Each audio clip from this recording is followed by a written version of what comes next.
Welcome everyone to today's webinar. My name is Mickey.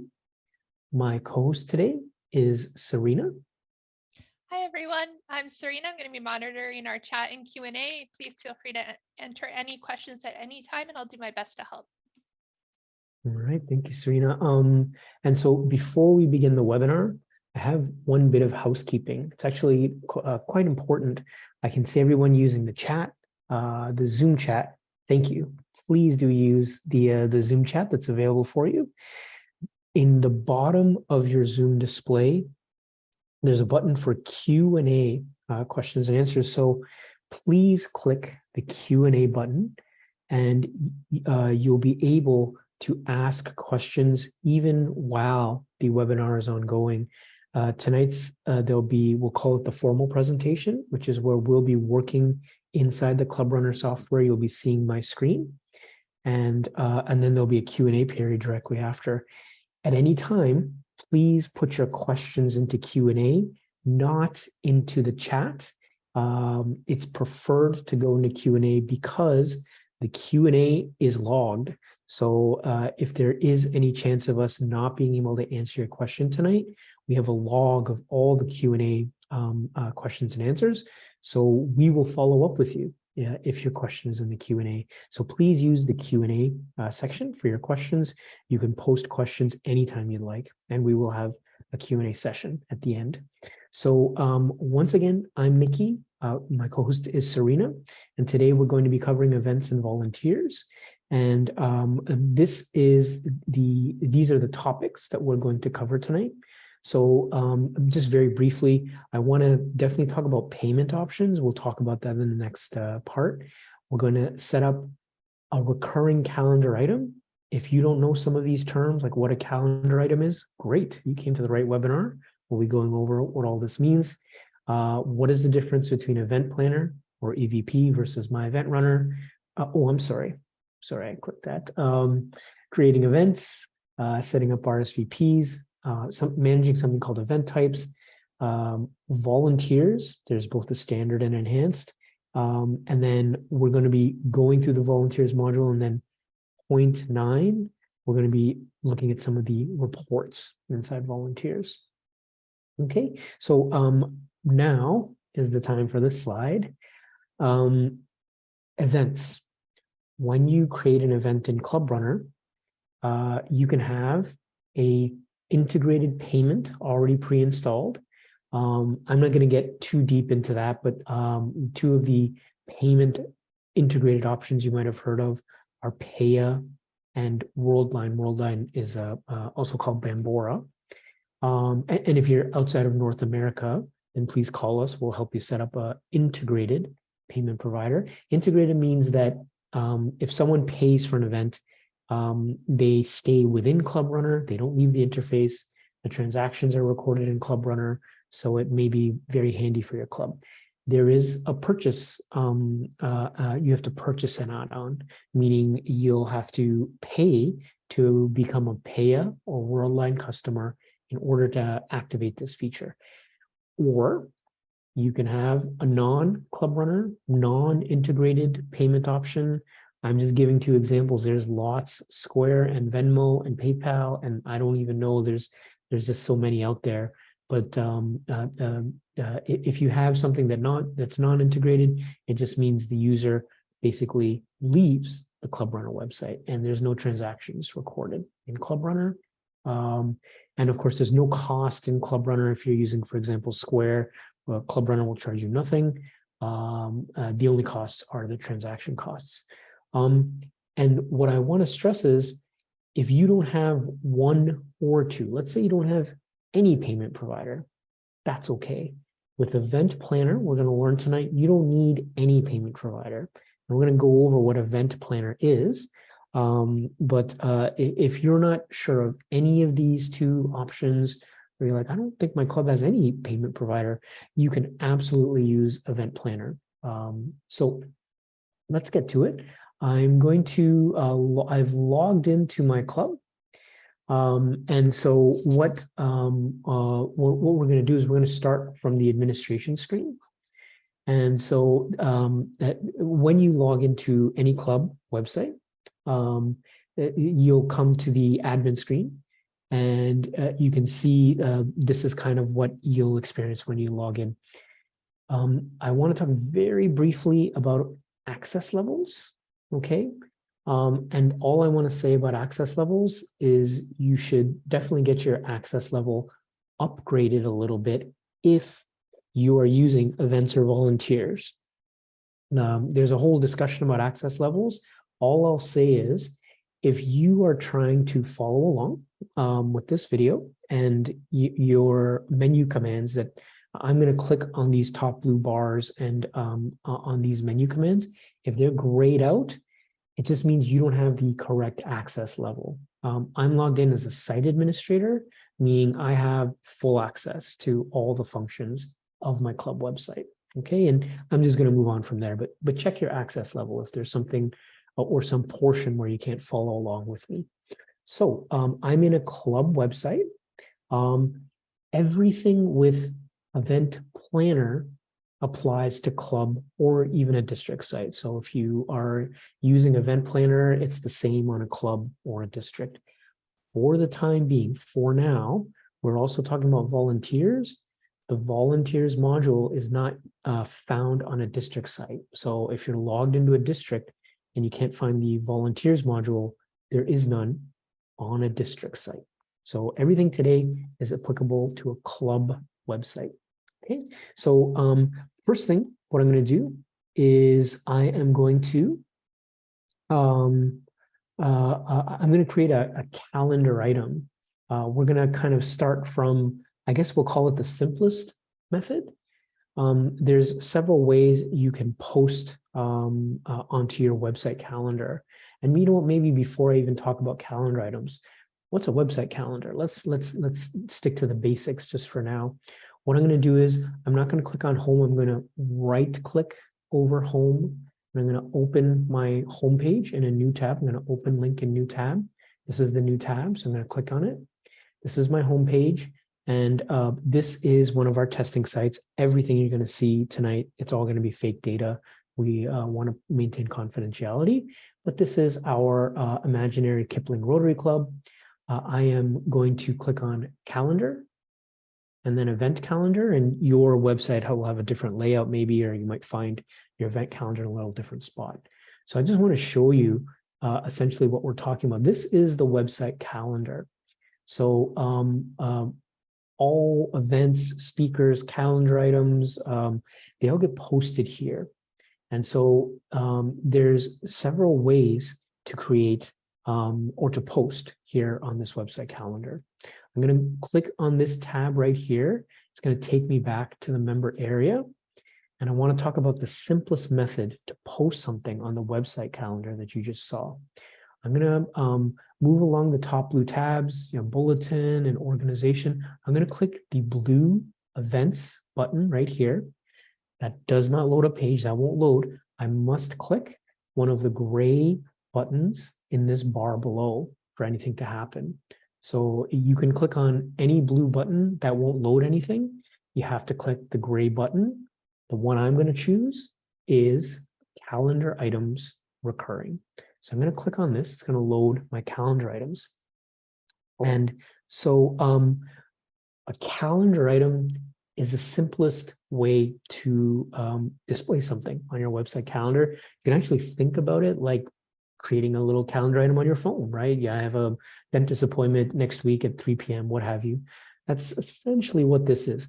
There is no registration for calendar items. It's a simple listing.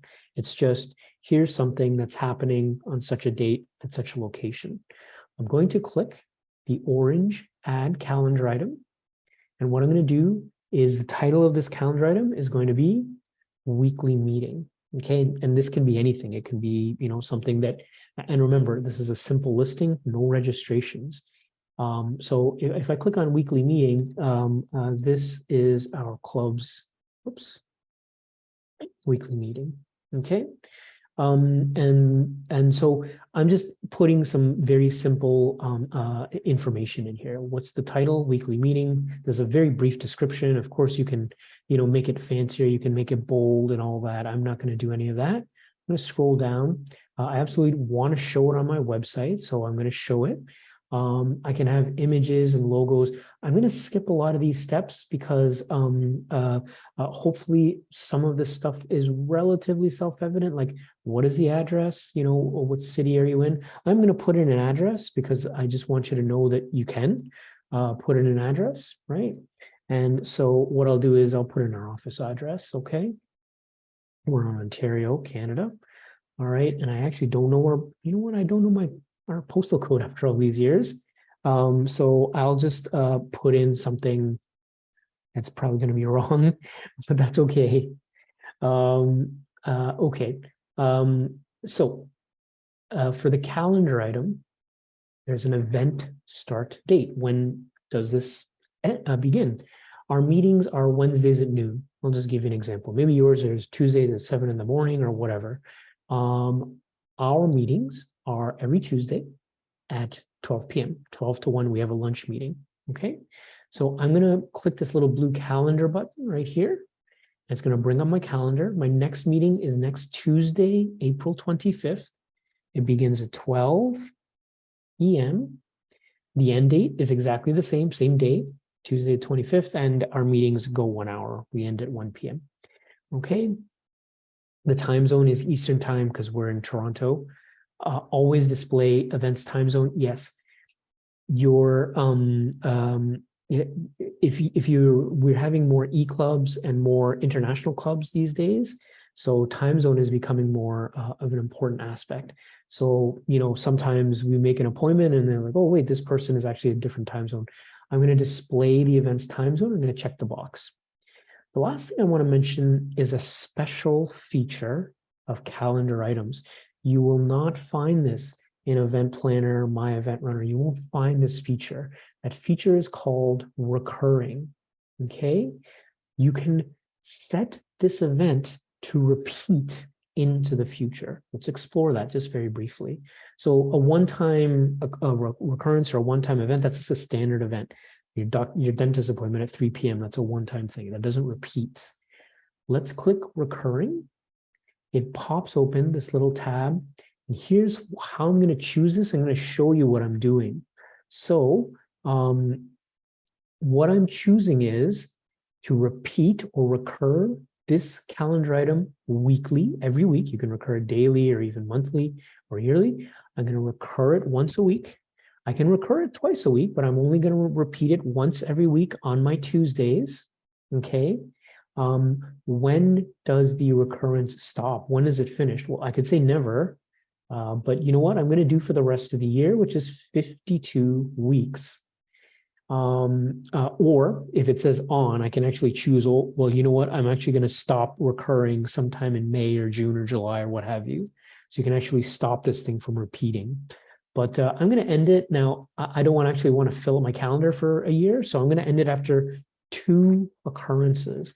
You could put in 52 to represent a year, 52 weeks. So I've got this recurrence. I'm going to click set recurrence and I'm going to click save. Okay. And I've created my weekly meeting. All right. Let's take a look and just see what we did here. So this is my member area, this browser tab right here.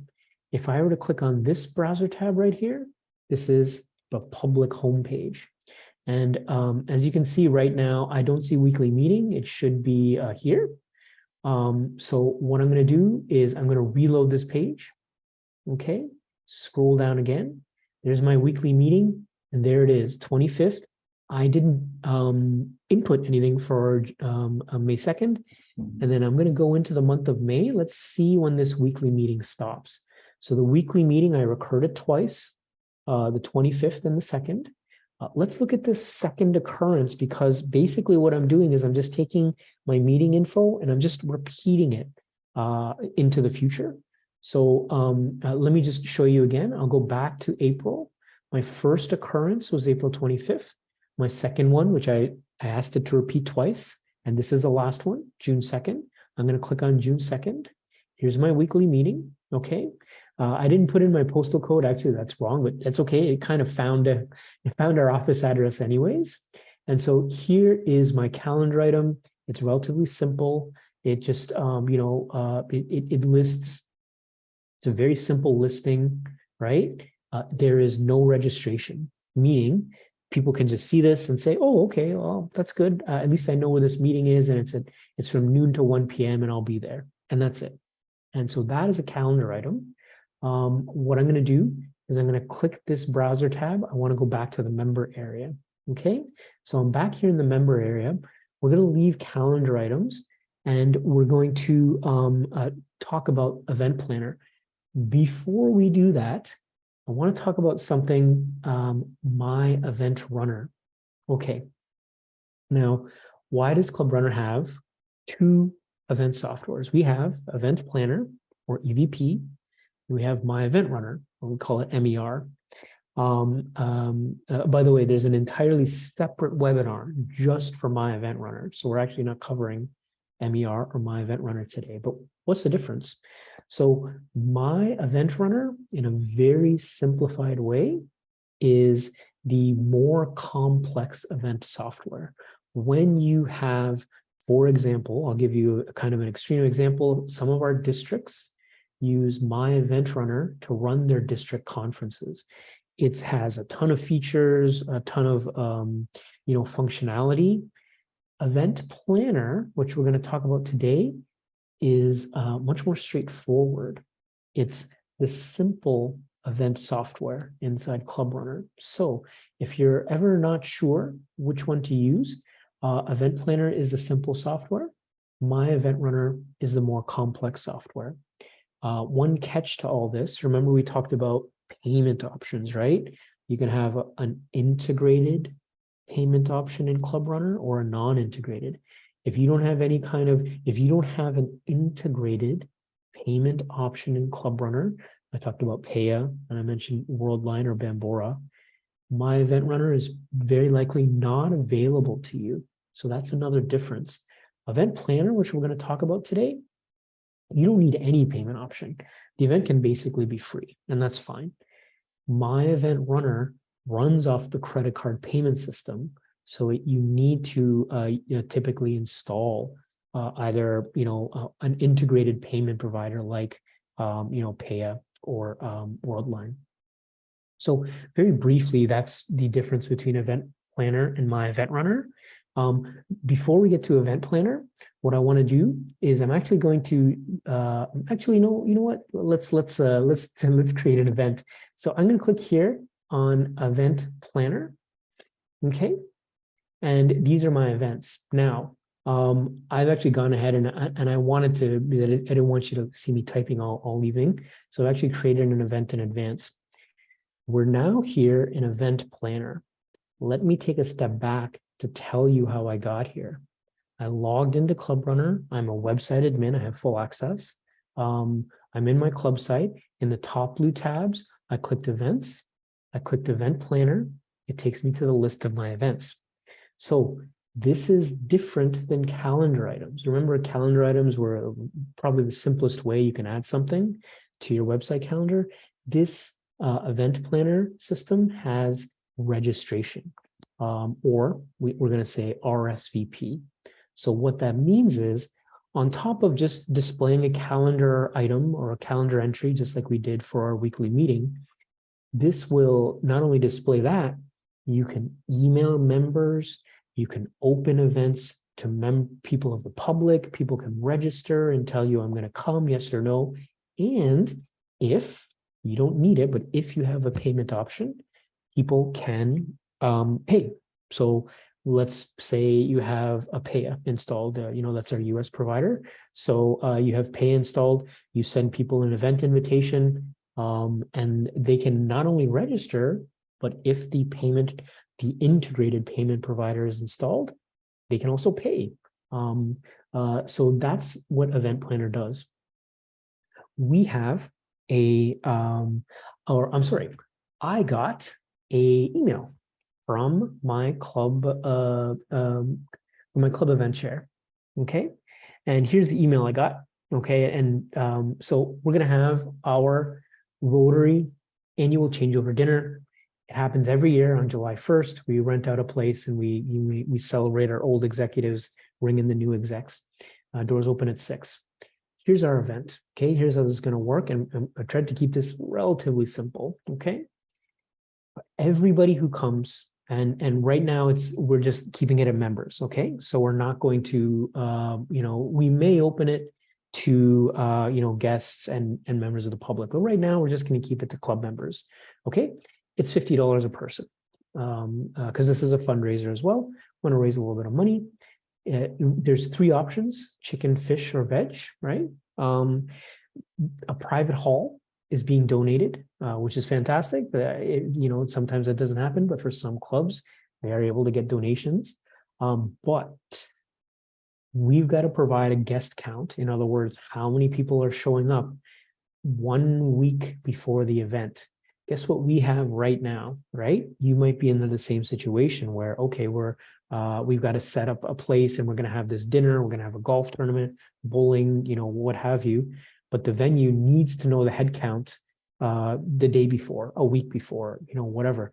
What this helps me do is it helps me set a registration deadline. If let's say 3 days before the event, 20 people register, I actually can't fit them into the hall because the hall needs the head count 1 week before. So this actually helps me a little because I've actually now know when to cut off my registration.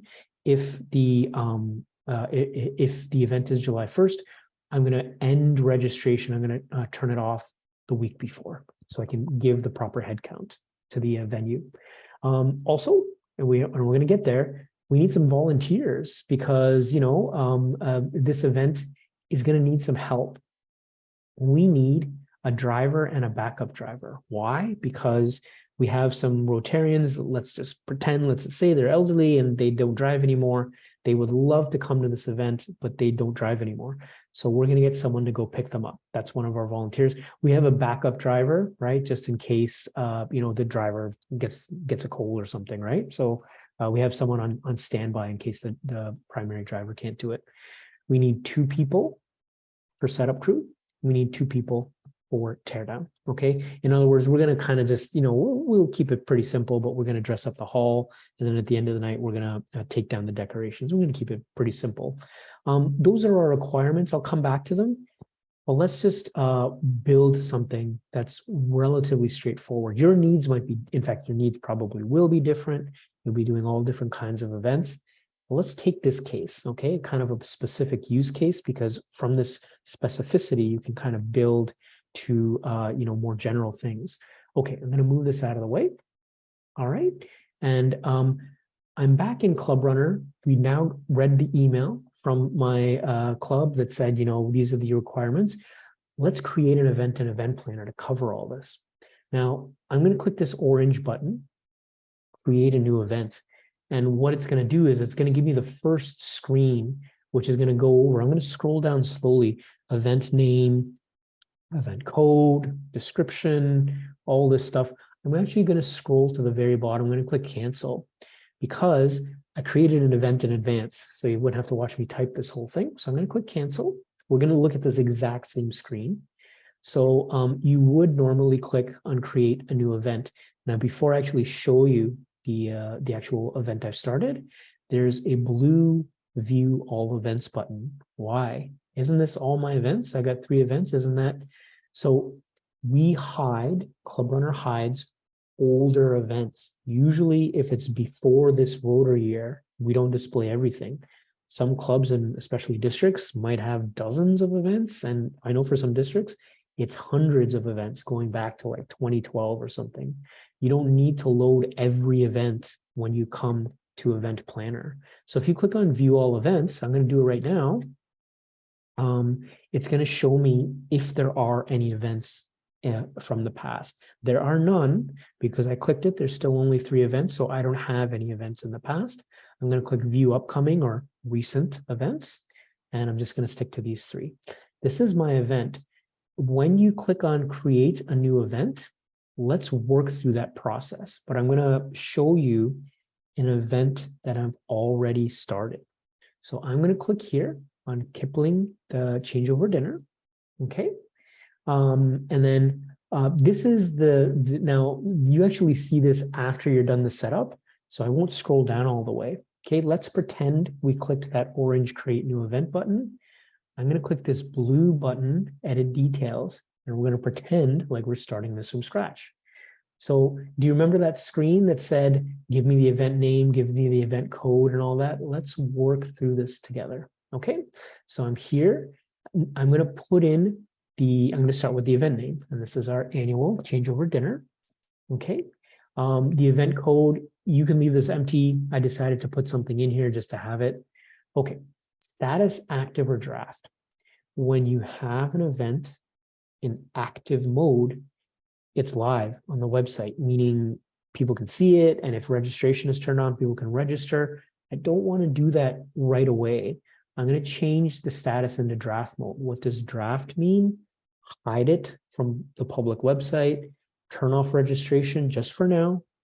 I'm still building this event. I don't want people registering before I'm ready. So status is draft. We will later change this to active before we send the emails. And we're going to talk about registration emails. But just remember, keep it in your mind, I've got this event in draft mode. If I send people registration emails and say, hey, click for this, register for this event, they can't register because it's in draft mode. So before I send the events, I'm going to have to come edit details and I'm going to have to switch this to active. But for now, it's in draft mode. The event type.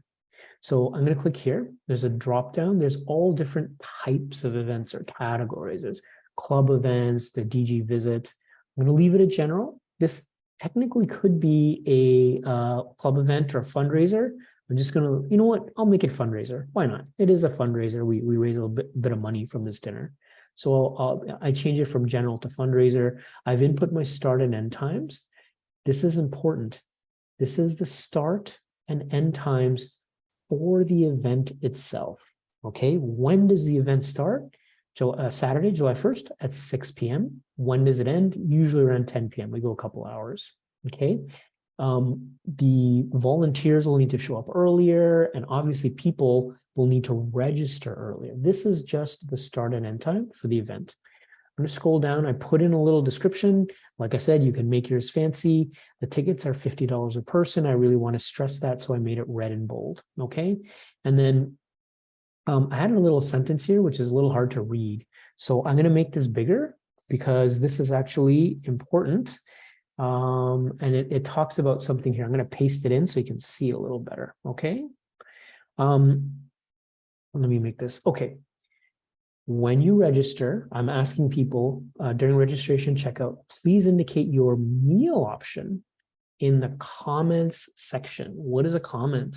We're going to get there. The meal options are chicken, fish, or vegetarian because, you know, the restaurant is going to have to prepare those meals in advance.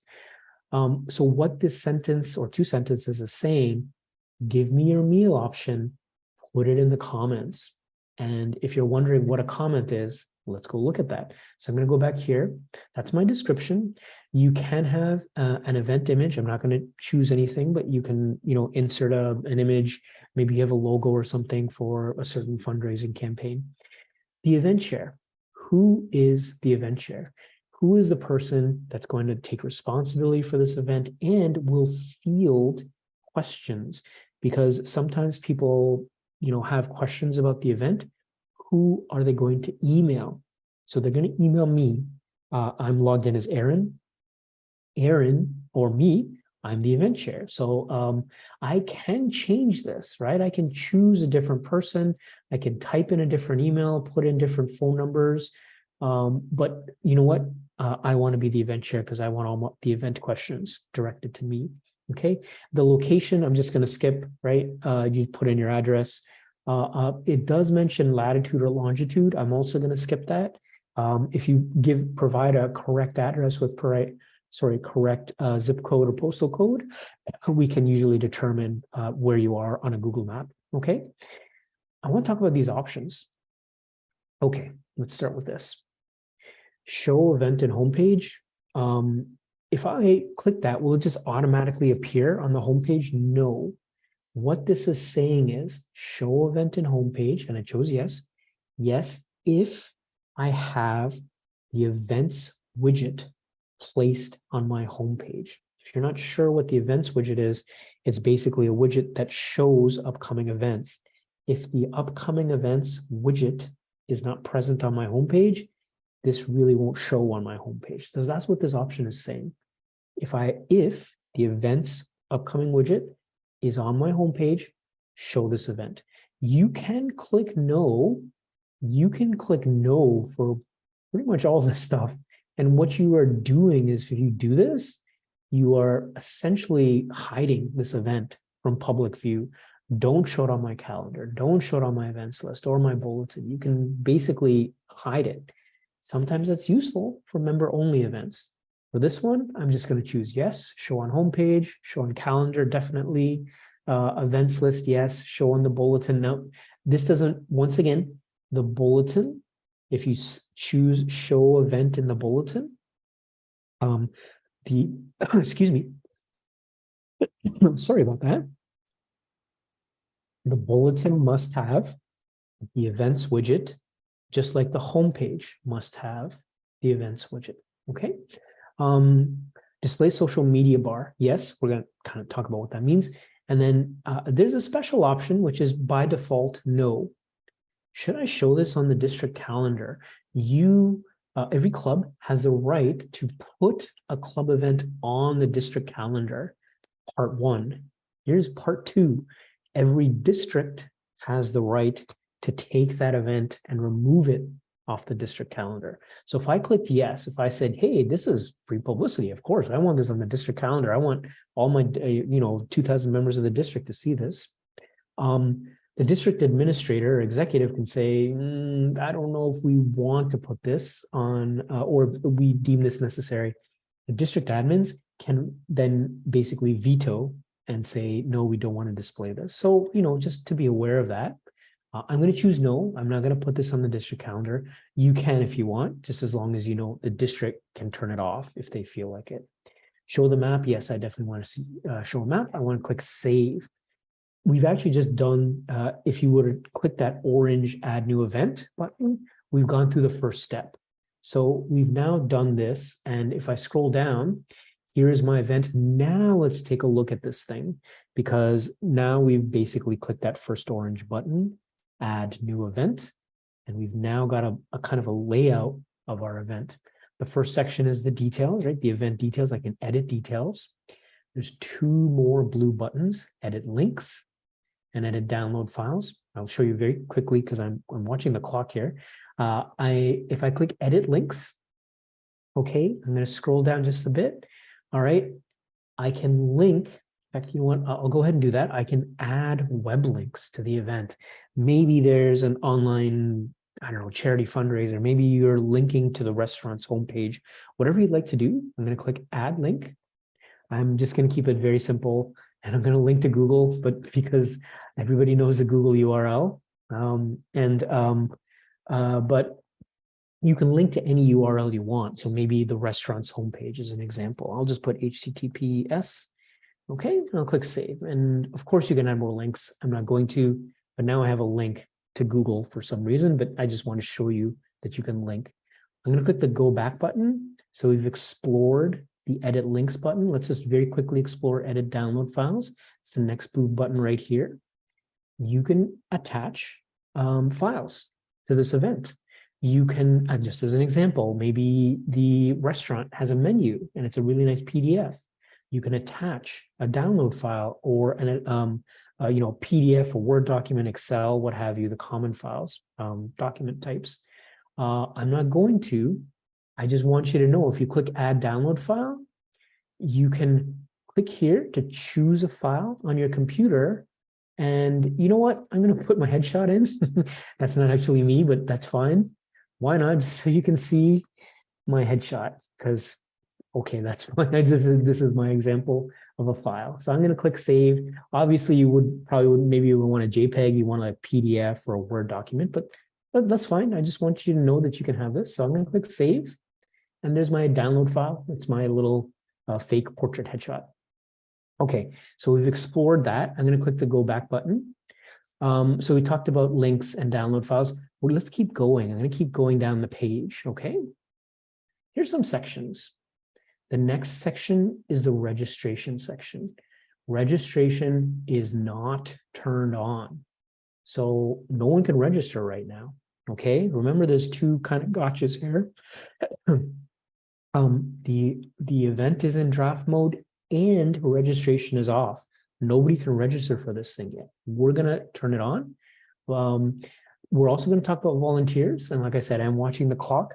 We're going to create a volunteer sign-up list because I'm going to show you my little outline again, the email I got from my club about how the volunteers works. Payment settings, only for the sake of time, I'm going to make the event fee $0. But wait a second, I just said the event fee is $50. Shouldn't I put something in here? Now, for the sake of argument, let's say my club does not have an integrated club runner payment provider, such as Paya, such as Worldline. If that's the case, the event fee should be $0. Why? Because I'm not using Club Runner to collect any of the payments. If I were to make this $50, right? The first thing the Club Runner system would say is, okay, great, connect me now to Paya, Worldline, and our international transaction partners. So if you don't have a Club Runner payment provider, just make the event fee $0. If you do have a Club Runner payment provider, I'll show you very briefly. I'm going to click here on change payment settings. Okay, I'm going to scroll down. All right, you may or may not have some of these options, right? The Paya Worldline option, it's very likely your account or your club might just say no payment account specified. If you have an option, for example, right, Worldline, right? I was talking about Worldline, it used to be Bambora. You can choose it. And now what I'm doing, if I choose this option, is I'm not just setting up the event. I'm not just setting up RSVP. A third thing I'm doing is I'm allowing this event to collect credit card registrations through the Club Runner integrated payment provider, in this case, Worldline or Paya or what have you. Okay, and I can require members to pay, and I can ask them to pay by check. I'm not going to do any of that. I'm going to hit cancel because let's pretend that these two options, Paya and Beanstream, Sage and Beanstream, they don't exist, or they're not installed, I should say. Let's pretend that all I have is no payment account. I'm going to hit cancel. Okay, and my event fee is left empty. And that's what we're going to do. We're also going to briefly talk about how the new invitation and new email button works in the email section of this event. Let me scroll up a little bit. Okay, I want to go to registration. Okay, so this is nice, but basically this is still a calendar item. I'm displaying information. No one can register. In the registration section, I'm now going to click the blue edit registration options. Okay, let's talk about these registration options. I'm going to scroll down. So first of all, is this event open for registration? No, I haven't checked it. So I'll check this box. Okay, I pre-filled this in so you didn't see me typing.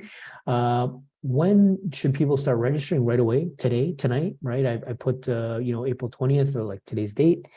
When should they stop registering? Well, July 1st is the night of the dinner, but remember my stipulations, right? We need to stop registration a week before because we have to give the restaurant a head count. I'm going to click this little blue calendar icon. I'm going to go, okay, July 1st is a Saturday. Let me go back to June. And Saturday, June 24th is my end date. In other words, registration gets shut off automatically on Saturday, the week before, Saturday, June 24th. And that's what I want. I don't want people registering. I don't want 5 people registering the night before. The restaurant won't have space for them. Okay. Is there an event? No, it's free. Do I want to allow public registration? You can. I'm not going to touch it today just for the sake of time because I have to move on to volunteers, but you can open this event for public registration. You can allow just non-Rotarians to come. Do you want to allow members to register guests? You can. Once again, I'm going to keep it very simple. Members only dinner. but you can absolutely allow your Rotarians to bring their wives, their husbands, their sons, their daughters. You can allow them to bring guests, okay? Anybody they like. Copy event chair on new registration emails. As soon as somebody registers or whenever someone registers, should we send an email to the event chair? That's me right now, right? No, I don't want emails. I don't want an email every time. If 50 people are going to register, I don't want 50 emails. Some registration chairs are like, yes, I want an email every time somebody registers. Turn this on for me. So it's person to person. I don't want the emails. Maybe your event chair will. Enable comments. Absolutely. So what's a comment? We're going to find out. It's a way to put in something while you're registering for this event. In my case, do you want chicken? Do you want fish? Do you want vegetarian? We got to put it into the comments. I want to just spend a second, and I know I'm looking at the clock. I'm sorry, I'm slightly behind, but I want to talk about enabling a custom email message. I'm going to check this. Okay, we talked briefly about you have Club Runner integrated payment providers, right? Worldline or Paya or others, international.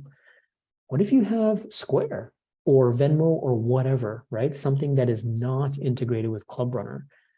Can you get people to pay for this club event even though your payment provider, it doesn't integrate with Club Runner? Yes, here's how. I'm here in the registration screen for this event. I'm going to scroll up and I'm going to scroll down and I'm going to choose this option, enable custom email message. And I'm going to say this, thank you for registering. Okay. Oops. Sorry, it's a little small, but I'll make it a bit bigger. Okay. Thank you for registering. Please use the link below to pay with, let's just say Square. Okay. And then you put in your Square payment link. I don't actually have one, but here's what you're doing when you do this, okay? The way that this works, if you set it up this way, if you enable a custom message and you give the person a Square, a PayPal, Venmo, whatever payment link, if someone doesn't register for this event or they RSVP, no, I'm not coming, fine. We're not too concerned with that. They can't make it. That's fine. Someone does say, yes, I'm coming. I'd love to come to this event. Can't wait. After they register in Club Runner, the custom email message automatically gets sent to them with the payment link. I'll repeat that. You are sending a payment link after, I'm sorry, what I mean is you are sending a non-Club Runner integrated payment link, Venmo, Square, what have you, to every registrant after they register. So this is a nice way to handle this situation where your club doesn't have Paya, Bambora, whatever, but they have Square. And so you can send it like this. And basically everybody who registers will get an email link automatically emailed to them after they register. I'm going to click save. I'm going to move on because I'm going to keep going. And so I'm going to scroll down. And so right now, sorry, I went a little too far here. Registration really before just said it's not turned on. Now it looks different. Registration is turned on. Who's registered? No one yet. I can edit their options. This is a member-only event. I'm not allowing guests or members of the public. Like I said, that's only for the sake of time this evening. There's some reports, which is fantastic. So I can actually see who's coming and all that stuff.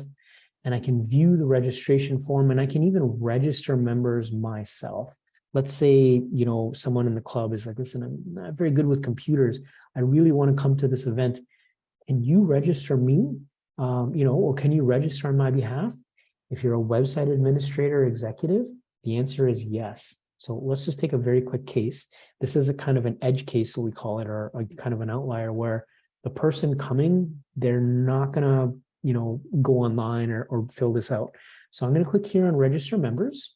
Okay, it brings me, I'm gonna scroll down and brings me to a list of my members. Gil Hardwin said, can you register me? Because, I'm just not good with computers or whatever reason. So Gil has confirmed at the last meeting, I want to come to this and I'll give you a check or cash or whatever. I'm going to register Gil. Okay. Conversely, let's say Chrissy tells you at the meeting, you know what, I'm also bad with computers, but I can tell you right now, I'm not coming. You can decline Chrissy. You can do it right here. I'm not going to. Well, for now, let's just register. Actually, yeah, I'm going to do that. I'm going to do that. I'm going to decline Chrissy. She told me at the event.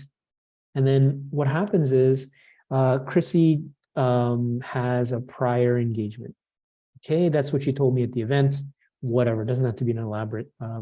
Okay, and then I'm declining on behalf of Chrissy. Chrissy's not logged in. She hasn't checked her email, but I'm declining for Chrissy. Okay. And now for Gil, he said the same thing. Can you register for me, please? I'm going to register Gil. I'm going to click his button. And Aaron is registering on behalf of Gil. You can put whatever comment you'd like, right? And then I'm going to confirm. Gil is old school. He's going to pay by check. He's got really nice monogram checks, for example. I don't know. I'm going to confirm Gil's registration. Gil is attending and Chrissy is not. I haven't sent out any emails, but I already know because in the prior meeting, people have said, these two people have said, they talked to me. I'm going to scroll down. Okay. You can, there's more options, of course. You can decline all, you can unregister all. I'm not going to touch any of those because I've done my job. Only two people said I have some really hard times with email. We really want your members to kind of do this themselves. But of course we understand sometimes they can't. I'm going to click the go back button. Okay. I'm going to scroll back down to the registration section. I got one person registered. That's my friend Gil. And he told me last time, I'd love to come. I have registered Gil. He's our first registrant. Okay. Now let's go take a look at what this event looks like on the calendar, because we still need to go through volunteers and all that. But I just want to see, what does this actually look like to the people if they're going to look at it on the website calendar? Because I'm logged in as a website admin right now. I can see everything.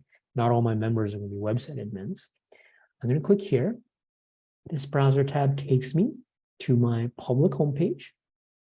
Click on calendar and event calendar. I'm going to go to July 1st. I'm going to click this until I get to July 1st. Okay. It's not here. The event is not here. Remember, I asked you to remember that this event cannot be registered for publicly. Why? It's in draft mode. I don't know if you remember that. If you did, you get a gold star. I'm going to click back here. I'm going to scroll up. Okay. I'm going to go back to the events list. Gee, is this in draft mode? I don't really remember. It tells me right here. The list of events. Okay. I went back to my list of events. You can click events and event planner. Okay. Everything active will have a green check. Kipling annual dinner on purpose has a red X saying, draft mode, you can't register for this yet. Let's open the annual dinner. I'm going to scroll down. I'm going to click the blue edit details button. I'm going to go to, I think it's my third option. My third option is status. Okay. It was draft. Let's start registering. It was active. Now, I kind of cheated a little. I told you no one could register while it was in draft mode, but I sneakily did register people. So in draft mode, the rules don't quite apply to website administrators, the people who have the highest level of access.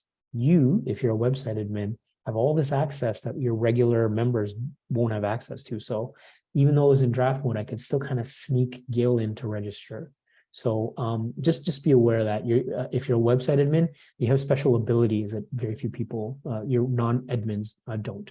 I'm going to click on active. Let's forget about all that access level stuff. I just want all my members to register. I don't care what access level they are. So my status is active. I'm going to quickly scroll down this page. I'm going to gloss over all this. I'm going to click save. Now, so this has been saved. This is now active. Let me click on back to events list. I'm going to click this button right here. I'm going to go back to the events list. Oh, good. It's got a green check mark. I'm going to go back to my calendar. Okay. I'm in July, Saturday. This is where the event should be. It's empty. Let me reload. I'm going to have to go back. Go back to July 1st. There's my event. Okay.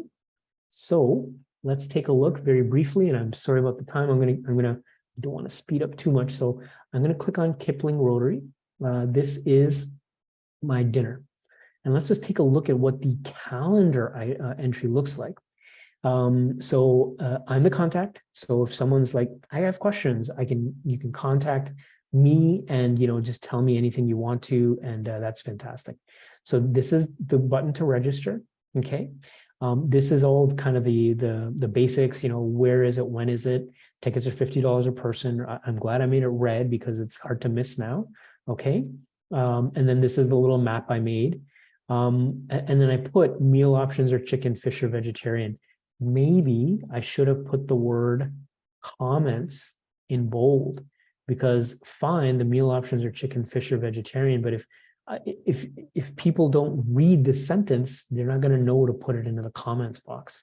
So what I'm going to, maybe I'd go back and change that. I'm not going to for the sake of time. The event links, remember? There's my Google link. So I'm going to click on that and it takes me to Google. That's pretty boring, but you can make it go to any link you want. For example, the restaurant's website or what have you. Event attachments, right? Once again, I'm going to click on it. Kind of boring. There's my headshot. That's not my real headshot, but that's fine. You can make this load a PDF, or you can make it load a Word doc or what have you. I just want you to know that these options exist, okay? So I'm going to scroll up and I'm actually going to just show you very quickly the registration because we have to get to volunteers. Okay, I'm going to click this button. Let's go through the registration process. Oh, okay. I'm sorry. I'm going to click go back. Sorry about that. That was my fault. I actually was putting something behind the scenes. So let me do this again. Okay, or I'm going to go to the home page. And I'm actually going to skip a step, which is I'm going to go back and I kind of want to talk about volunteers. So I'm going to click here. Actually, I'll leave this for now, only for the sake of time. What I'm going to do is I'm going to click here on events.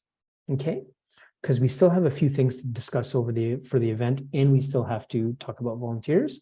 So what I'm going to do, now you did see how it worked on the calendar. Let me go back here. I'm going to click this tab to go to the member area. I'm going to click open for my dinner. Let's talk about email. Now, this is registration. We just discussed that. Volunteers is the next section. We're going to skip it momentarily. Payment settings, we're not even going to talk about it at all. Let's just pretend we don't have Club Runner integrated provider. We have Square. And because we edited the custom message in this event, we are good to go with Square. I'm going to skip volunteers. I'm going to skip payment settings. I want to talk about emails. Okay, this event is live. I've made it active. I've even registered and declined one person each. I'm going to click here on new invitation. What happens when you do this is you're going to send an event email invitation to your entire club. Now, remember this is members only, so you can't send it to anybody you want because I intentionally chose this to make it simple today, but you could send it to non-members as well. For today, keep it simple. I want to choose only my active and honorary members. That's it. And I'm going to kind of, like I said, I don't want to speed up too much, but I am going to try to pick up the pace a little bit. In step 1 of the invitation, I've chosen my active and honorary members. In step 2, I'm actually not going to touch a thing because all of this stuff is filled in for me. I didn't type this event. And why does it say $ event name? I didn't type that. This is a database field. It's called a mail merge field. This will swap out. This will be replaced with the event name after I click the send button. That's how the database fields work. So I'm actually not going to touch this because I know that this is actually going to say event invitation for Kipling Rotary annual changeover dinner. This is going to be replaced with this. Okay. So I'm going to leave basically the entire email alone. I'm not going to look at mail merge fields. I'm going to actually hide that. You're going to hide this section. Okay. Look at this. This is a nice little email, which I didn't type, which is come in automatically. Here's my event invitation. More of these little $ things, or what we call the mail merge or database fields. I'm going to trust that this is going to go out. Now, you should not trust that this is going to go out exactly the way you want. In fact, let's take a step. I don't want to go too quickly. This is all great. These emails are very nice, and like all this text and all this. I don't quite know what all this means. Event fee, location. It's all going to be swapped out. It's all going to be replaced by the actual event fee and actual event location. Okay. And then this is the button where people can choose to decline or to RSVP and say yes. That's great. This doesn't make much sense because of these $ fields. I'm going to scroll down. When you send an email, you can add attachments. When you send an email, you can CC yourself or include a list of recipients. I'm not going to do any of that. When you send an email in step 5, right? We talked about step 3 and 4. In step 5, you can schedule this email to go out at a later date. Also not going to do that for the sake of time. However, when you send an email, you don't have to send it right away. In fact, I would urge you not to send this email right away. Instead of clicking send, click the blue send to myself. You will get an email in your inbox. Sometimes it takes a couple of minutes. You might have to be patient. Click send to myself. You are going to be the first one to get this event invitation. Guess what you can do by clicking send to myself? Oops, there's a typo here. Oops, I typed the subject wrong. Oops, any oops, you want to see it. You don't want your registrants to see it. So instead of clicking send, click send to myself for the sake of time. Let's pretend I did it. Let's pretend the invitation looks great. And I'm going to click send because I want to move on to more steps.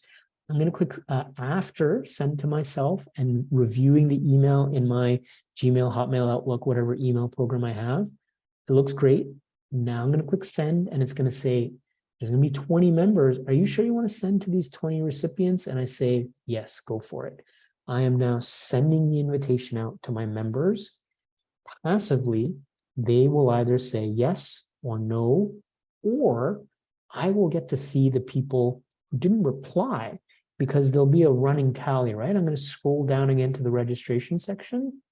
If there's 20 members of my club and I know one person is not coming, this needs to say 19, right? Because registers for this event, there's 20 members, one's not coming, right? So at some point, this needs to say 19 people, right? If 19 people are, the rest of my members are coming. So I have sent an email. Let me scroll down and prove it to you that I sent the invitation. Here is my invitation. Right now it's queued for sending. I click send like a second ago. Okay, I can send more invitations. I can, change it up. I'm not going to, but that's how the invitation works. You send it to your members. Your members will get an attend or decline, yes, I'm coming, no, I'm not button in their email. And they click on whatever option they want.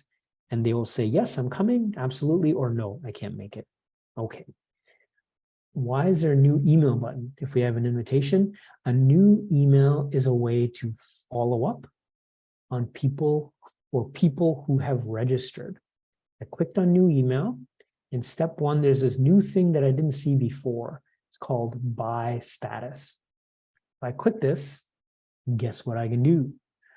I can email all the people who've declined, because right now there's one person. Remember, I'm going to click expand for decline. Remember Chrissy, she said in my last meeting, I'm not coming. I can send an email to Chrissy, sorry, you can't make it, but whatever, here's a message, whatever. Or I can click on register. Nobody yet has, sorry, pardon me, I got a frog in my throat. Okay, I can also, remember I told you, what about the people who are kind of undecided? They don't really have, in other words, undecided, what that means, they haven't really replied yet.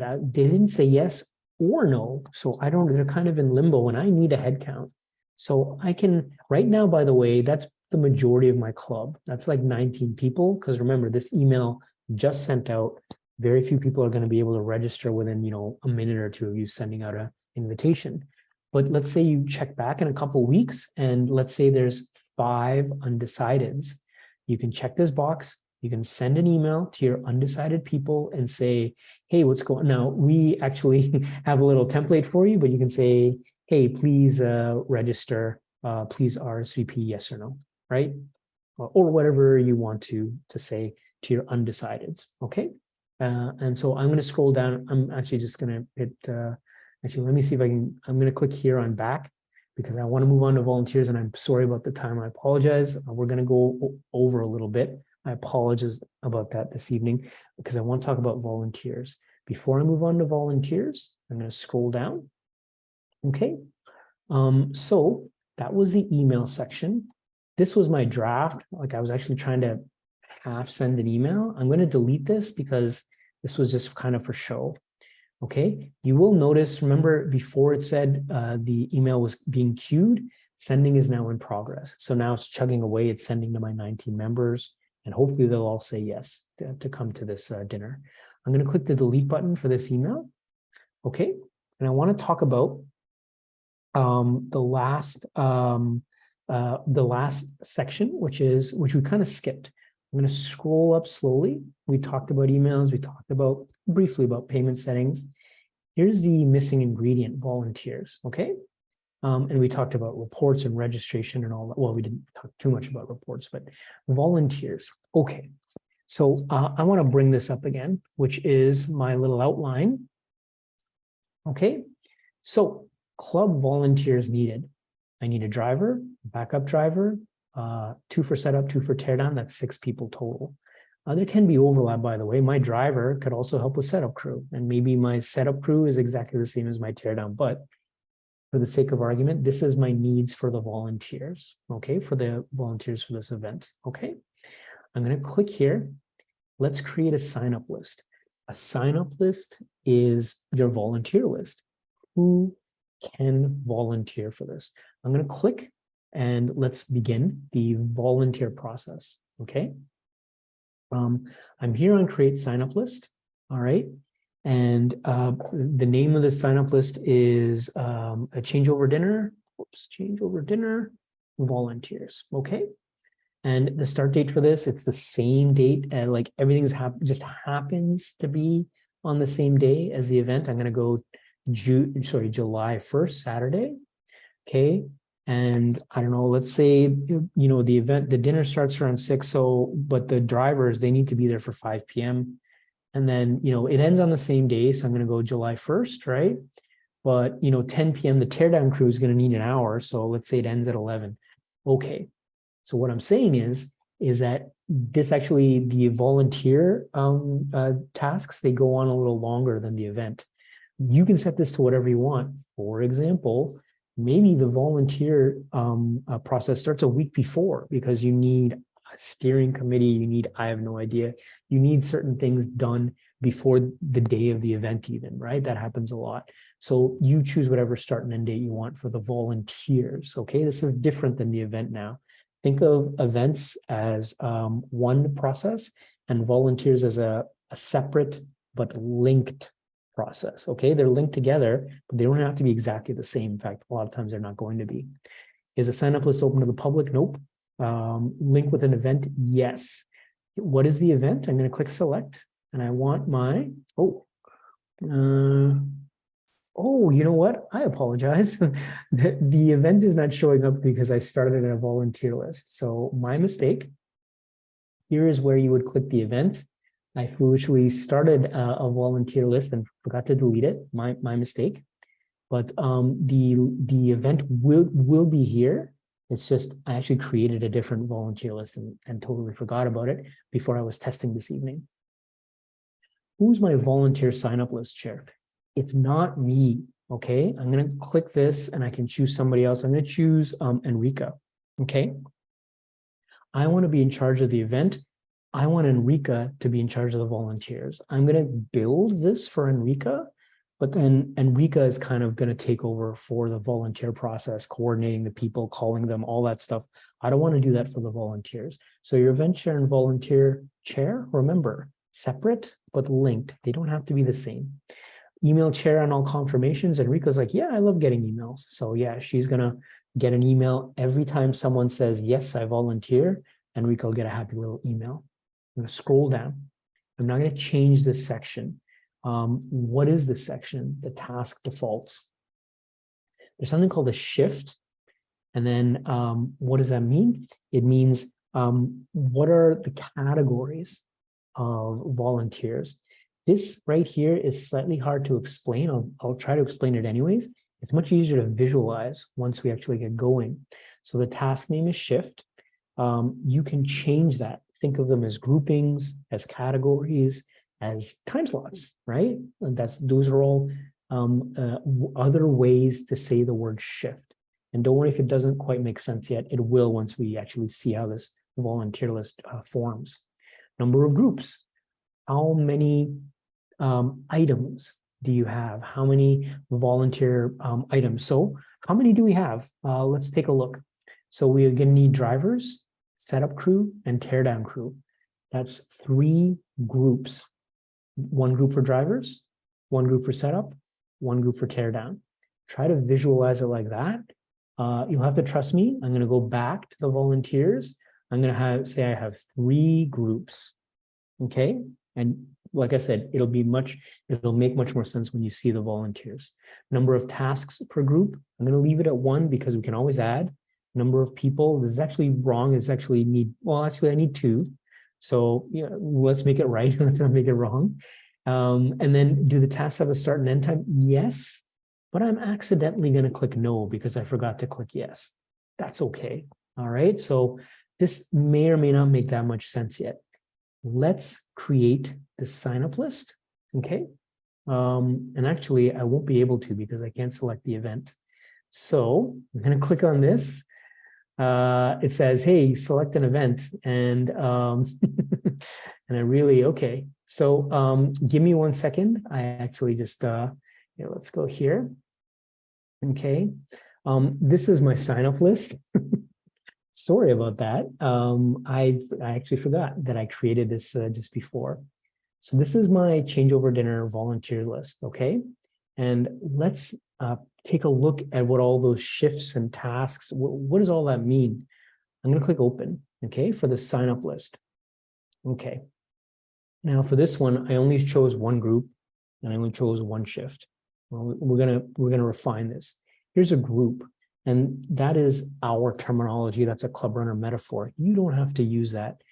Think of this as a time slot. Think of this as a section. For our purposes, we're going to think of this as drivers. Group 1, I'm going to click the edit button right here. Instead of saying group 1, which makes no sense to any of my club members, drivers, or actually driver, I only need 1. Okay, and click save. Okay, and then there's shift 1. And once again, shift 1, what does that mean? That's my drivers. So I'm going to edit shift 1, and I'm going to put primary driver.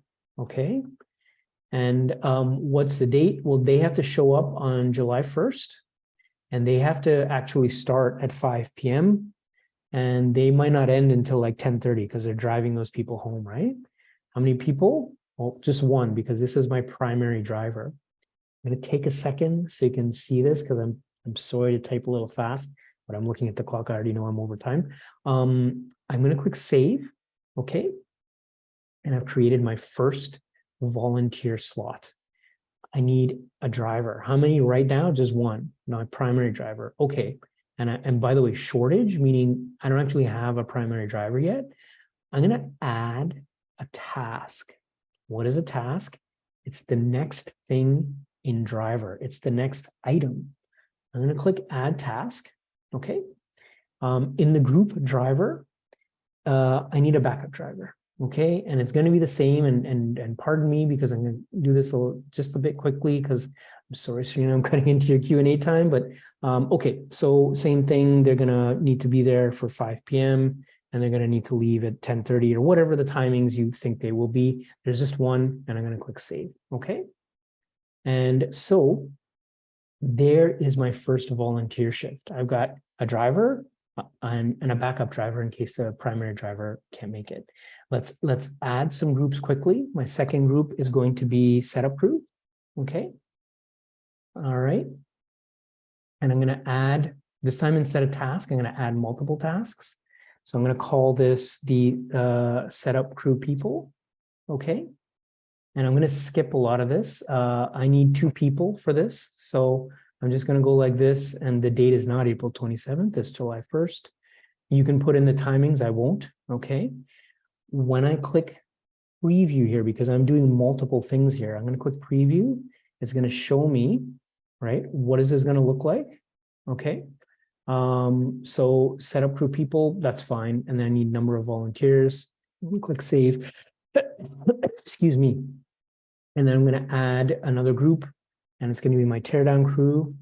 And I'm sorry, I'm moving through this a little quickly. Let's go here. All right, and I'm going to add multiple tasks, and it's going to be my teardown crew people. Okay. And the number of people is 2. Okay. Oh, sorry. And the date, I'm going to have to, just so it doesn't say April, I'm going to have to make it July 1st. I'm going to click preview, and I'm sorry to kind of run through this a little bit quicker, but I'm going to click save. Okay. So here, let's just briefly take a look at how this works. Okay. So you've got a driver and a primary and a backup driver. You've got 2 people for setup crew. And I know it says number 1. I would go and fix it, but we're going to keep going. And then teardown crew people 1. So you have 2 people for each section. Here's how the volunteer list works. Fine, we've created this. It lives inside Club Runner. So what? No one signed up. You can see I don't have anybody signed up. What you can do in volunteers is just like you can send an invitation to your events, you can send an invitation to this volunteer sign-up list. Let me click invite people to sign up. Okay. And remember, separate but linked. Yes, we sent an event invitation, but no, we have not yet sent a volunteer invitation. Let's do that. I'm going to click on compose new message. And very nicely, just like my, and by the way, it's going to go to all my active and honorary members, because like I said, hopefully someone can come and do these volunteer tasks. This is all filled in for me, right? I'm going to hide mail merge fields. I don't want to talk about that right now, or at least for the sake of time. Volunteer, the subject is filled in. If I scroll down, this is filled in. You can read, that people have a nice big sign up button. When they sign up, they'll have a nice menu of volunteer tasks to choose from. Maybe one person is going to be the driver. Maybe someone else will be the teardown crew. Okay. And this is all filled out. Once again, I'm not going to trust this. I'm going to scroll down. I'm going to scroll past step 3, 4, 5. I'm going to send it to myself first because I want to see what this looks like in my inbox. And maybe I'll pretend to be a volunteer or something like that. I checked it. I click send to myself. Now I'm going to click send. Okay. It says, okay, you're going to send to your club, your 20 recipients. Okay. And you've now sent 2 different emails, an invitation for the event and an invitation for the volunteers, so that, hopefully a couple of people will volunteer. Why are you doing this? Can't you do this with like a manual clipboard? Can't you do this with Microsoft Excel? This is automated, meaning you've now sent your wishes over email to your 20 members. At some point over the next couple of days or week, they're going to need to say, yes, I can do this. You're going to keep seeing here. Let me show you this. I'm going to go to manage tasks. Okay. You're going to keep seeing shortage as long as no one signs up for anything. So 2 weeks before, maybe you have a primary, but not a backup driver, or maybe you only have one person for this. So this is all automated. You'll be able to see this. And if, plans change, that happens all the time. Let's just say, oops, the driver has to come here, or, you can send an email. Here is invite people to sign up. You can send an email to your volunteers, a follow-up. So if I click on this, I can actually compose a message just to my volunteers to follow up and to say, drivers, you have to go to this address or what have you. Okay. So what I want to do is I want to kind of just briefly touch on these summary and volunteer reports. I'm going to click on summary report. Right now it's empty. What this is, it'll show you what is filled, what is empty. Okay, I'm going to click show all.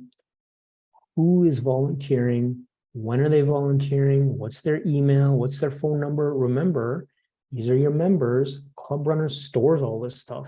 The member is not going to need, when they volunteer, let's say they volunteer to be a driver, they don't need to fill in their email and phone number. Club Runner knows what it is already. It will populate these fields. Okay.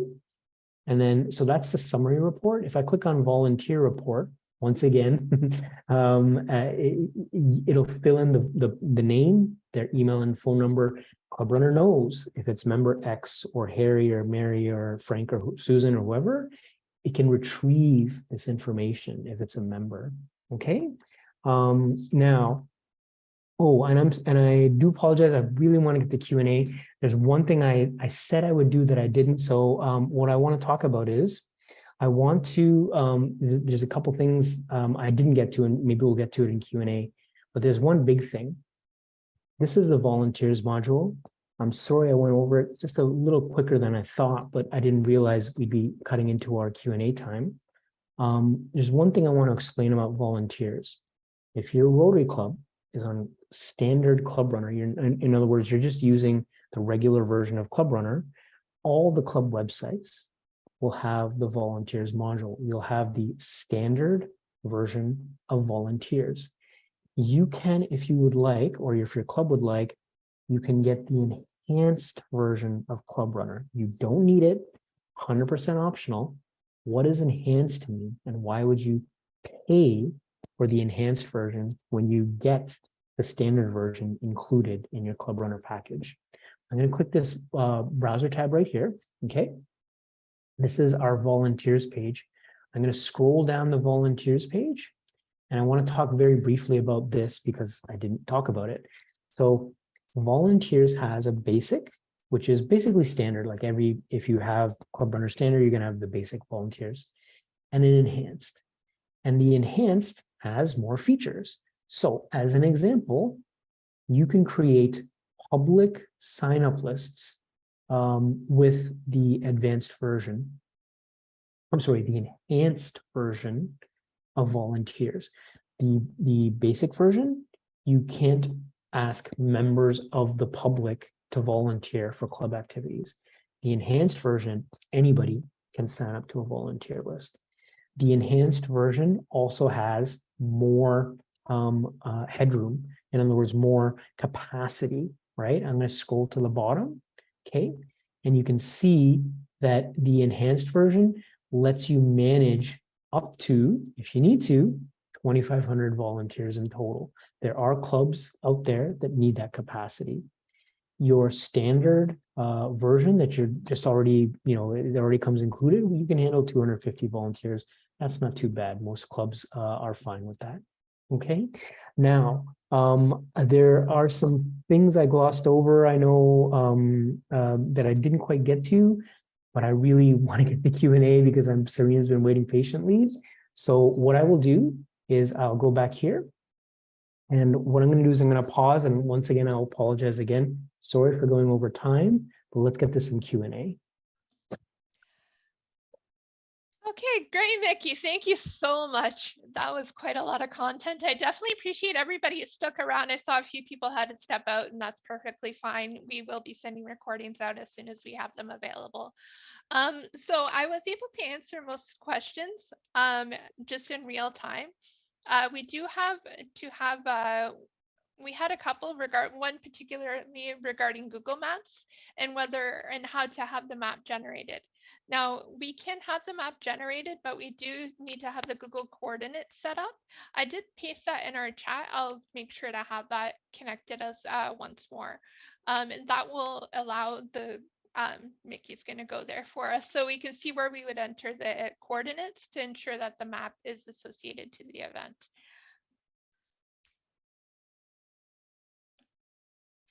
There you go.